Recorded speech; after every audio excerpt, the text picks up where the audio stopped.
Part 2 में आपने सुना था कि आदित्य राज गंगा के घर पर पुलिस वालों को लाकर वो गंगा को गिरफ्तार करवाता है। अब आगे गंगा को जब पुलिस वाले गिरफ्तार करके ले जा रहे थे तब सारे उसके मोहल्ले के लोग गंगा को देखने लग जाते हैं और एक दूसरे से कानाफूसी करने लग जाते हैं और कोई कोई तो ये भी समझते कि जरूर गंगा ने कुछ गलत किया होगा, इसलिए गंगा को गिरफ्तार करके ले जा रहे हैं। गंगा को एसपी ले जाकर लॉकअप में बंद करवाता है। दूसरे दिन आदित्य राज पुलिस चौकी जाता है। वो जानबूझकर जले पर नमक छिड़कने जाता है। जब पुलिस चौकी पहुंचता है तो वो देखता है कि एसपी साहब गंगा को घूर ही रहा होता है। इस समय गंगा लॉकअप में लेटी हुई थी और उसका लॉकअप सीधा एसपी साहब के केबिन के आगे था और एसपी साहब अपने काम से ज्यादा गंगा पर ध्यान लगा रहा था कि जितने में आदित्य राज एकदम से एसपी साहब के पास जाकर उसके कंधे पर हाथ मारते हुए कहता है, क्या बात है एसपी, आखिर कहाँ ध्यान लगा रहे हो? इस पर एसपी साहब हड़बड़ी में गंगा से निगाह हटाकर अपनी कुर्सी पर खड़ा होकर आदित्य राज को नमस्ते करके उसकी मेजबानी करने लगता है। ऐसे एसपी की हरकतों पर आदित्य राज को बहुत गुस्सा आ रहा था और वह इस समय अपने गुस्से को दबाए हुए बैठा था, क्योंकि वह जानता था कि यदि मुझे मेरा काम निकलवाना है तो एसपी को अपने हाथ में रखना पड़ेगा, क्योंकि इस समय आदित्य राज अपने इलाकों में मौजूद ना होकर उज्जैन में मौजूद था और यहाँ पर उसके चाहने वालों के साथ साथ उसके दुश्मनों की कोई कमी नहीं थी। फिर आदित्यनाथ एसपी को कहता है, एसपी साहब मैं चाहता हूँ कि अब आप गंगा को लॉकअप से रिहा कर दो। ऐसे शब्द सुनते एसपी साहब एकदम से आश्चर्य से आदित्य राज की ओर देखने लग जाता है और कहता है, पर क्यों हुकुम साहब, उन्होंने आपके साथ इतनी बड़ी धोखाधड़ी की है और आप उन्हें इतनी जल्दी रिहा कर रहे हो?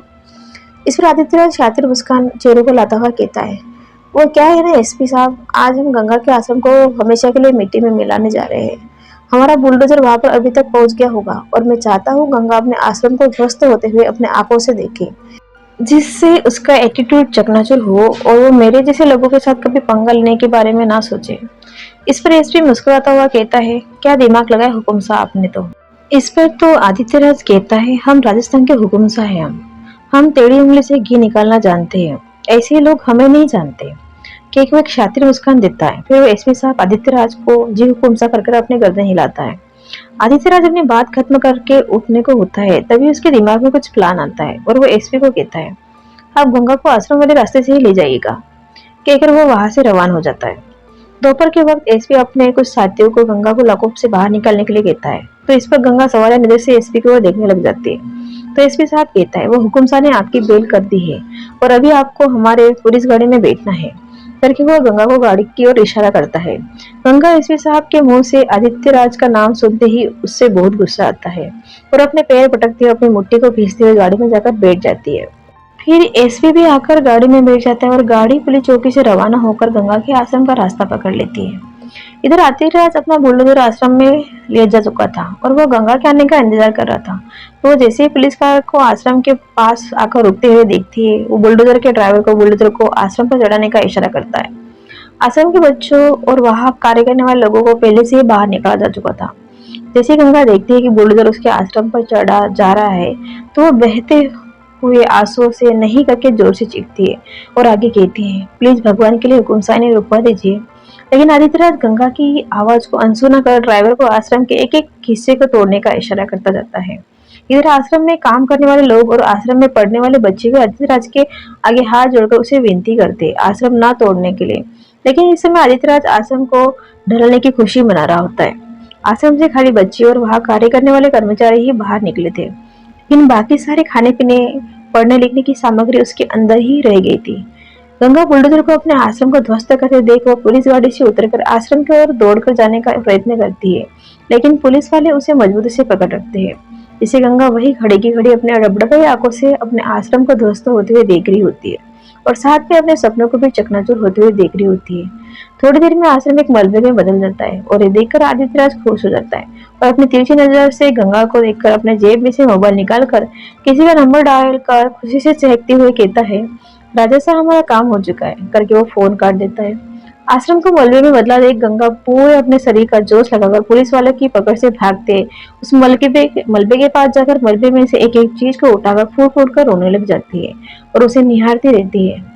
फिर रोते रोते उसे बच्चों का ख्याल आता है, तो वो दूर खड़े बच्चों पर अपनी एक नजर डालकर उनकी तरफ बदहवास से दौड़कर जाती है और उनके पास दौड़कर जाकर उन्हें अपने गले लगाकर अपने डबडबाई आंखों से कहती है, मुझे माफ कर दो मेरे बच्चों, मैं हमारे आश्रम को नहीं बचा पाई करके वो फूट फूट कर रोने लग जाती है। बच्चे भी गंगा के गले लगकर फूट फूट कर रोने लग जाते हैं। इधर आदिराज अभी तक जिस खुशी में झूम रहा था, अब उसकी खुशी वो गंगा को ऐसे देखकर पल भर में ही गायब हो जाती है। इधर गंगा की माँ को आकर कोई बता देता है कि गंगा दीदी का हुक्म सा ने आश्रम तोड़वाया है। यह सुनकर गंगा की माँ यह सदमा नहीं झेल पाती है और उन्हें दिल का दौरा पड़कर उनकी मृत्यु उसी पल वहीं पर हो जाती है। इधर गंगा अपने आंसू को साफ करते हुए अपने आप को सांत्वना देते हुए वो बच्चों की हिम्मत बढ़ाने के लिए कहती है, चलो बच्चों, अब हम आश्रम में है तो क्या हुआ, मेरा घर तो है ना। पहले आश्रम में आपको जो सुविधा मिलती थी, अब से आपको वो सुविधा मेरे घर पर ही मिलेगी करके वह सारे बच्चों को अपने घर की तरफ लेकर निकल आती है। तभी पुलिस वाले उसे पकड़ने के लिए आगे बढ़ ही रहे होते हैं कि आदित्यराज उन्हें जाने दो का इशारा करता है और वो पुलिस वालों को भी जाने को कह देता है। आदिराज आज दिन तक किसी से हारा नहीं था और ना ही उसे कोई हराने वाला था और ना कभी उसे दूसरों को हराने पर अपराध बोध की भावना उसके मन में आई। और आज पहली बार आदित्यराज को अपनी जीत में हार दिखाई दे रही थी। उसका दिल उसके दिमाग को कोस रहा था कि आदित्यराज, आपने अपने एटीट्यूड और जीत के आगे किसी को बेसहारा किया है, किसी के सपनों को आपने चूर चूर कर दिया है। और वो इस दुखी मन से गंगा को सिर्फ जाता हुआ देखता ही रहता है। इधर गंगा अपने घर पर आकर माँ को दुख ना हो इसलिए चेहरे पर फेक स्माइल लाते हुए कहती है, माँ देखो ना कौन आए हैं। आज से हम दोनों इस घर में अकेले नहीं रहेंगे, बल्कि हमारे अकेलेपन को दूर करने के लिए ये बच्चे भी हमारे साथ रहेंगे। ऐसे ही बोलती जाती है, लेकिन उसके सवालों का कोई जवाब न मिलने पर वो माँ माँ कह के घर के अंदर जाकर एक एक कमरे में जाती है तो उसे माँ दिखाई नहीं देती है। तो वो अंत में रसोई में जाती है तो माँ उसे कुर्सी पर बैठी दिखाई देती है। तो वो हंसते हुए कहती है, माँ आप यहाँ पर बैठी हो और मैं आपको पूरे घर में ढूंढ रही हूँ करके वो माँ के पास जाकर उसकी गोद में सर रखकर उसका हाथ अपने सर के ऊपर रख देती है। लेकिन थोड़ी देर में वह हाथ गंगा के सर से नीचे गिर जाता है। ये देखकर वो अपनी माँ को देखने लग जाती है, लेकिन माँ की कोई हलचल होती है ना देख वो घबरा जाती है और माँ को हिलाने लग जाती है। जैसे ही वो अपनी माँ को हिलाती है वैसे ही उसकी माँ कुर्सी से नीचे गिरने को होती है। तभी गंगा उसे अपना सहारा देकर टिका देती है। गंगा समझ चुकी थी कि उसकी माँ इस दुनिया में नहीं रही। फिर वो अपनी माँ को अपने गले से लगाए हुए कहती है, क्यों माँ, आप मुझे छोड़कर क्यों चली गई? एक आपका ही तो मुझे सहारा था, आपसे मैं हर बात शेयर करती थी। पहले बाबा चले गए और आप ऐसे अपनी अकेली बेटी को छोड़कर गए हो। देखिए वो जोर जोर से रोने लग जाती है। उसके रोने की आवाज सुनकर सारे बच्चे रसोई की तरफ बढ़ते हैं और रसोई में जो दृश्य देखते हैं उनको अपने आंखों के ऊपर विश्वास नहीं होता है। वो भी गंगा से लिपट कर बिलक बिलक कर रोने लग जाते हैं। थोड़ी देर में गंगा के सारे आस पड़ोसी मोहल्ले के लोग इकट्ठा हो जाते हैं और वो गंगा की ऐसी दशा देखकर उनकी भी आंखों में आंसू आ जाते हैं। फिर बच्चे अपने आप को नॉर्मल करके गंगा को हिम्मत बढ़ाने के हिसाब से वो अपने नाजुक हाथों से गंगा के आंखों में आए आंसू को पोंछने लग जाते हैं।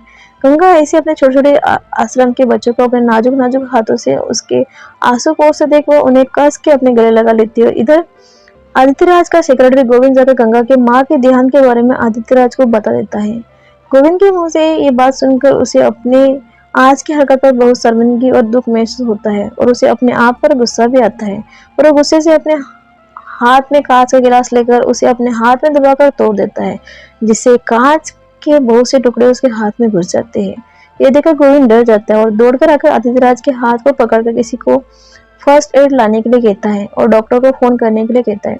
पर तभी आदित्यराज अपने हाथ के इशारों से उस आदमी को ऐसा कुछ न करने का इशारा करता है।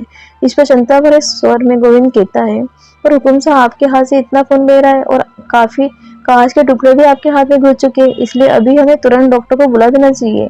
इस पर आदित्यराज गोविंद को उदास भाव से कहता है, गोविंद आज हमने किसी के साथ बहुत बुरा किया है, ये उसकी ही सजा है और ये सजा भी कम है। करके वो वैसे ही हाथ से अपने कमरे की तरफ बढ़कर अपना हाथ पानी से धोकर इमरजेंसी ट्रीटमेंट कर लेता है। इधर मोहल्ले वालों और पंचों की सहायता से गंगा की माँ का सारा क्रियाक्रम निपटाया जाता है। आज गंगा अपने आप को बिल्कुल अकेली महसूस कर रही होती है और वो अपनी माँ के साथ बीते हुए मीठे लम्हे को याद करते करते वही बिना खाना खाए सो जाती है। उसके साथ साथ सारे बच्चे भी गंगा के आस पास आकर सो जाते हैं। अगली सुबह गंगा बच्चों को लेकर शिव जी के मंदिर आ जाती है और भगवान शिव के सामने बैठकर भगवान शिव को अपने डबडबे आंखों से देखती रहती है।